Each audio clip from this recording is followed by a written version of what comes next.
আসসালামু আলাইকুম ওয়া রাহমাতুল্লাহি ওয়া বারাকাতুহু।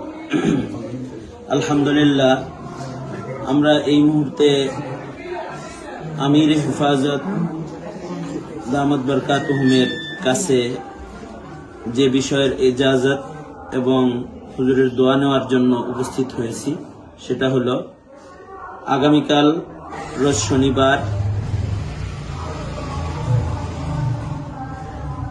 বিজয় মেলা খেলার মাঠে মানিকগঞ্জ সদরে হেফাজতে ইসলাম বাংলাদেশের আয়োজনে, মানিকগঞ্জ জেলা শাখার আয়োজনে শানে তৌহিদ মহাসম্মেলন অনুষ্ঠিত হতে যাচ্ছে।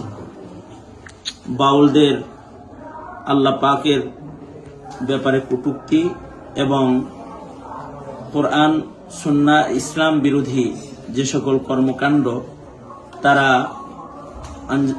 করেছে তাদের প্রতিবাদে এবং আবুল সরকার সহকারে যে সকল বাউলরা বেয়াদবিমূলক আচরণ করেছে, তাওহীদের উপরে আঘাত করেছে, তাদের দৃষ্টান্তমূলক সর্বোচ্চ শাস্তি প্রদানের দাবিতে ভবিষ্যতে বাংলাদেশে ইসলাম এবং মুসলমানদেরকে নিয়ে সকল প্রকারের আদাওয়াতি দুশ্মনী বন্ধে বাংলাদেশ সরকারের কাছে রাষ্ট্রীয়ভাবে আইন ইসলাম এবং মুসলমানদের দুশ্মন যারা কটূক্তিকারী তাদের শরীয়তসম্মত সর্বোচ্চ শাস্তি রাষ্ট্রীয়ভাবে ঘোষণা করার দাবিতে যে শানে তৌহিদ মহাসম্মেলন অনুষ্ঠিত হতে যাচ্ছে, এতে হেফাজতে ইসলাম বাংলাদেশের সম্মানিত মহাসচিব আল্লামা শেখ সাজিদুর রহমান সাহেব প্রধান অতিথি হিসেবে উপস্থিত থাকবেন এবং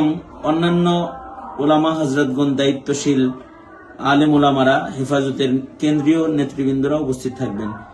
এই মর্মে আমরা সর্বোচ্চ জায়গা আমাদের এশিয়ার সর্বোচ্চ বড় মুরব্বী আমির হেফাজতের কাছে আমরা দোয়া নিতে এসেছি এবং হুজুরের দোয়া নিয়ে আগামীকালকের মহাসম্মেলন সম্পর্কে হুজুরের দাওয়াতি বার্তাও আপনাদের কাছে পৌঁছে দিতে চাই।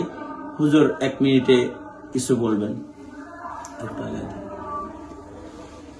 আগামীকাল 6 তারিখে আমার সবার কাছে আমার আবেদন, এই শানে তৌহিদের সম্মেলনকে কামিয়াব করবেন, সবাই আসবেন।